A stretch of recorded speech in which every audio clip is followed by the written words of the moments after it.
them falling to Tipperary and to Gearóid Ryan. 3-10 to 2-11. Tipperary by 2. Pressure on Ollie Canning, fumbles initially, and that's enough to allow Owen Kelly get in. Feed it across here as far as Gearóid Ryan. From the middle of the park, he puts it over the bar. It's a goal and a point now for the 21-year-old. And Tipperary lead here by 3-12 to Galway's 2-12. Out to Andy Smith. Inside towards Joe Canning, inside towards Irlatanyan, runs on, but there's always a Tipperary player there, but Joe Canning goes down. That must be a penalty. Has to be a penalty, yeah. He was pulled down. It was a moment of sheer consternation for the Tipperary backs. They should have had that under control. There was a stumble and Joe Canning went down. Yeah, just the ball broke inside her. Joe Canning came over, a bit unlucky there, Patrick Mara. I'd say his eyes were on the ball. If you just watch it here, just hey, he held the hurl. Joe hit the deck. You know, it wasn't a blatant foul or anything like that, but he did pull him down. 3 on the goal line. Boric Maher, Conor O'Mahony and Brendan Commons wait. Canning strikes and Canning scores. 52 minutes are gone and there's one between them. It's 3-13 to 3-12 and it's an absolutely thrilling game at Croke Park Stadium. But just the pace of it was just too much. An absolute rocket into the corner of the net.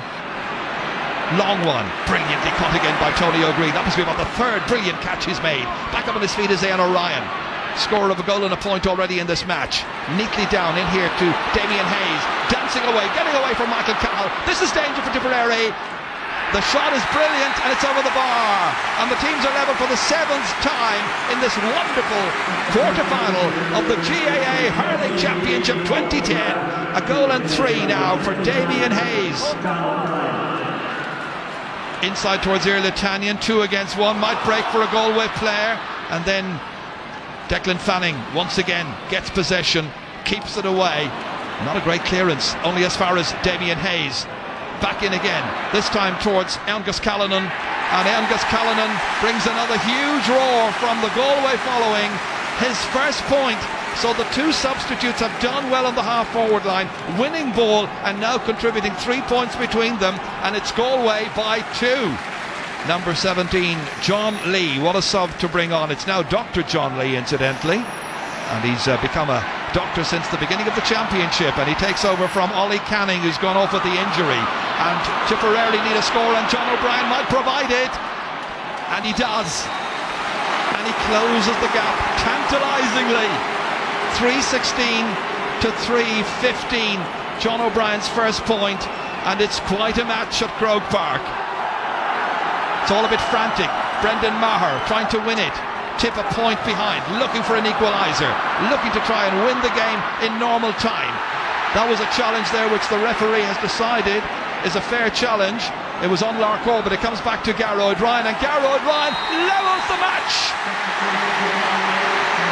A goal and 2 for Gearóid Ryan. Teams are level for the 9th time. We're now into the 70th minute. It's Galway 3-16. It's Tipperary 3-16.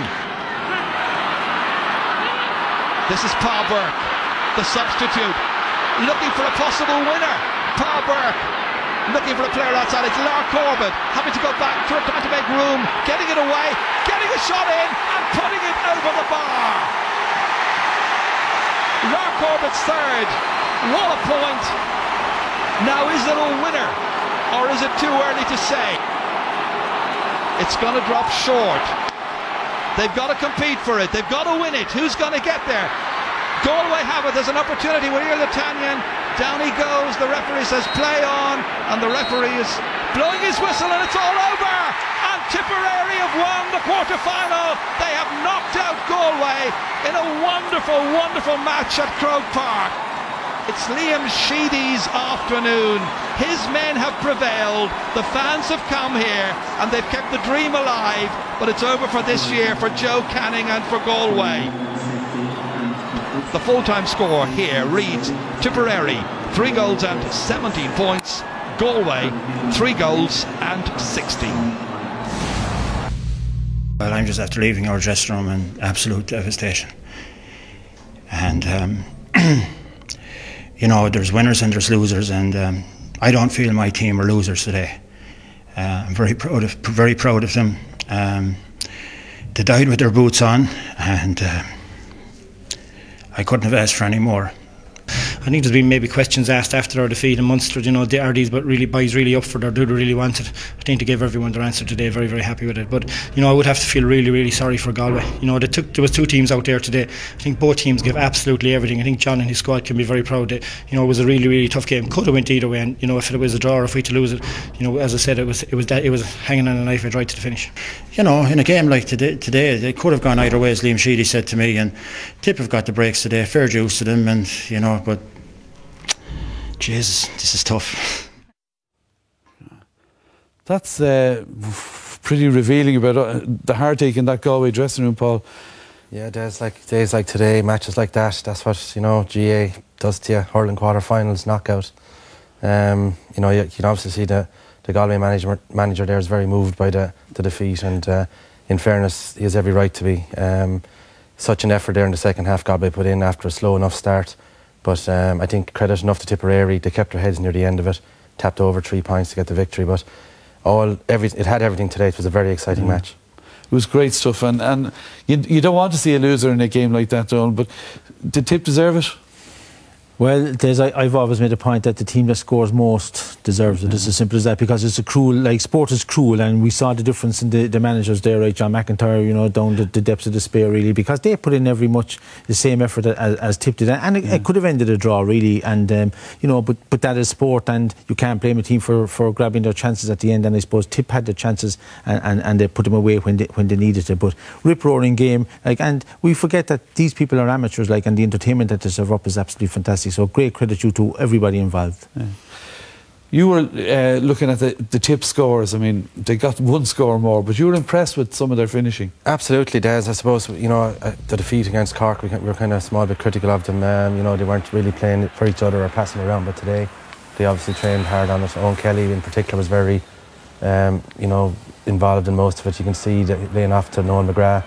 Again, probably a bad mistake there by Donal O'Grady, but good pass in there from young Mar, and Owen Kelly bearing down on goal. A decent enough shot, but, you know, finds the back of the net. But you can see running out here what it means to Owen, you know, and obviously they've worked on it, and telling him, his teammate, that's your score, you know, building up his confidence. But again, like, I mean, Galway, while they were sitting back in times, like, Tipperary did throw the ball around better. But here's the one example: Shane Cavan, a Galway fullback, 40 yards from goal, Seamus Callan all on his own. This is the second time it happened. And in fairness, Callan isn't going to miss like that. A low shot to the keeper's left. It was a completely different display from Tip. There's Owen Kelly again, finding a man. Other days, other players were shooting from different good angles and not bringing the players into play. And here's a goal. A bit of fortune about this. You know, Gerard Ryan runs onto a hand pass, probably misdirected for Lar Corbett, but takes full advantage of it. And going into the next game, I think Tipperary will take great heart from that, and that they're starting to play as a team more than as individuals. Right. You said Galway did very well in parts, but where did maybe it go wrong for Galway today, Donal? Well, I suppose small things, Des, you know, we can go back any big major game that you lose, small little things go wrong, and, you know, we're looking at a long ball going in there. They didn't box the Tip players out. Lar Corbett nearly got in for the goal there, but Donal Barry should have been smarter going out to the corner flag here, and, you know, that's a ball you should win. That's bread and butter stuff, and they were under pressure, and Owen Kelly picked it up and eventually put it over the bar. So, you know, that's a big psychological blow, and this was poor really from Colin Callan, straight out to Garrow Ryan, like the Temple Derry club, and he races through, and this is inexcusable. Damien Giles comes over and commits a foul. I mean, he was heading that time for slightly towards the corner flag. You box the player out, you knock him out to the sideline, you know, you don't give him a free puck. And this was bad communication here. Shane Cavan would have grabbed the ball, Donal Barry knocks it down, ends up in the back of the net. Donal Barry should be 2 hands in a hurley, kill it or catch it, or even bat it away it is. But, you know, and they were capable of good scores. Damien Hayes showed very good, you know, vision there, picked out Tanyan, and they got a good point. So they were capable of getting good scores, but you can't give silly little things away like this and hope to win big matches. Right. Well, their next big match for Tip now is against Waterford. Do you see areas where maybe Waterford can exploit Tipperary? Well, there is, like, I mean, it's obvious enough to anyone watching the match today. Like, Galway were, you know, benefited of a few indiscretions or kind of lack of concentration in the Tipperary defence. This is kind of the lesser of the three, but again, Éanna Ryan gets goal side of his man, runs in, and a great finish.